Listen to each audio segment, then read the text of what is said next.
بسم اللہ الرحمن الرحیم۔ السلام علیکم ورحمۃ اللہ۔ عشرہ ذو الحجہ یعنی ذو الحج کے ابتدائی 10 دنوں کی فضیلت۔ حج و قربانی کی مناسبت سے ماہ ذو الحجہ کو اللہ تبارک تعالیٰ نے اس قدر برکتیں اور سعادتیں عطا کر رکھی ہیں کہ آقائے دو جہاں نبی اکرم صلی اللہ علیہ وآلہ وسلم نے فرمایا، پہلی رات کے چاند کے ساتھ ذو الحجہ کا آغاز ہوتا ہے، تو اس کی پہلی 10 راتوں میں سے ہر رات اپنی عظمت میں لیلۃ القدر کے برابر ہے۔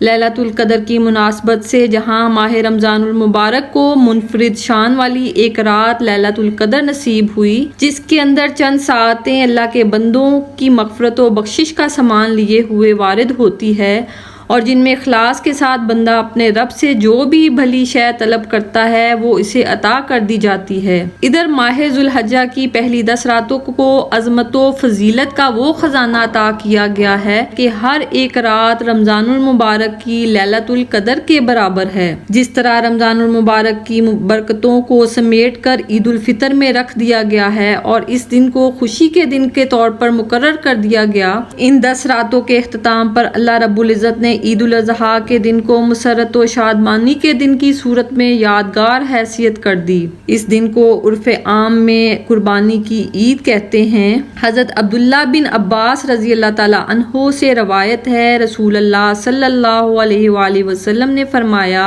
ان 10 دنوں عشرہ ذی الحجہ میں اللہ تبارک تعالیٰ کے حضور نیک عمل جتنا پسندیدہ و محبوب ہے، کسی اور دن میں اتنا پسندیدہ محبوب تر نہیں۔ صحابہ کرام نے عرض کی، یا رسول اللہ صلی اللہ علیہ وآلہ وسلم، اللہ کے راستہ میں جہاد بھی نہیں؟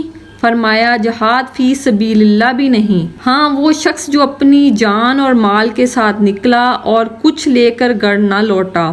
حضرت ابو ہریرہ رضی اللہ تعالیٰ عنہ سے روایت ہے کہ رسول اللہ صلی اللہ علیہ وآلہ وسلم نے فرمایا، اللہ تعالیٰ کو اپنی عبادت بجائے دوسرے اوقات و ایام میں کرنے کے عشرہ ذو الحجہ میں کرنی محبوب تر ہے۔ اس کے ایک دن کا روزہ سال بھر کے روزوں کے برابر ہے اور اس کی ایک ایک رات کا قیام لیلۃ القدر کے قیام کے برابر ہے۔ ترمذی شریف اور ابن ماجہ میں یہ حدیث موجود ہے۔ قرآن پاک اور احادیث مبارکہ میں عشرہ ذی الحجہ میں جن اعمال کے کرنے کی فضیلت آئی ہے وہ مندرجہ ذیل ہیں۔ ذکر الہی کا اہتمام کیا جائے۔ اللہ عز و جل نے قرآن پاک میں ان 10 دنوں میں اپنا ذکر کرنے کا خصوصی طور پر تذکرہ فرمایا۔ ارشاد باری تعالیٰ ہے، اور مقررہ دنوں کے اندر اللہ کے نام کا ذکر کرو۔ صحابہ کرام اور محدثین و مفسرین کے نزدیک ان ایام معلومات سے مراد عشرہ ذی الحجہ کے 10 دن ہیں۔ کثرت سے تہلیل، تکبیر اور تحمید کہنا۔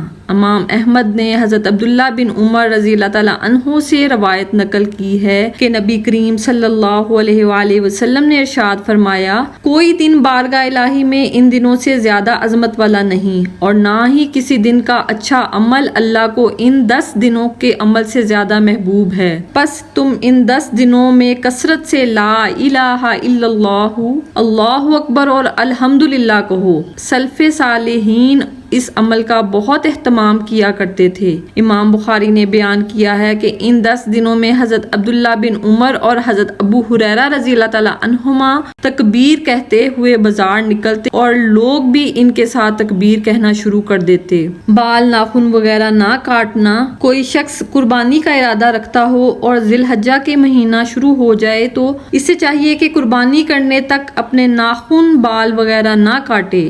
امیر المومنین سیدہ ام سلمہ رضی اللہ تعالیٰ عنہا سے روایت ہے، رسول اللہ صلی اللہ علیہ وآلہ وسلم نے فرمایا، جب ماہ ذی الحجہ کا چاند نظر آئے، عشرہ ذی الحجہ داخل ہو جائے اور تم میں سے کوئی قربانی کا ارادہ کرے تو اپنے بال اور ناخن نہ کاٹے۔ اللہ کریم ہمیں عمل کی توفیق عنایت فرمائے، آمین۔ جزاک اللہ الخیر۔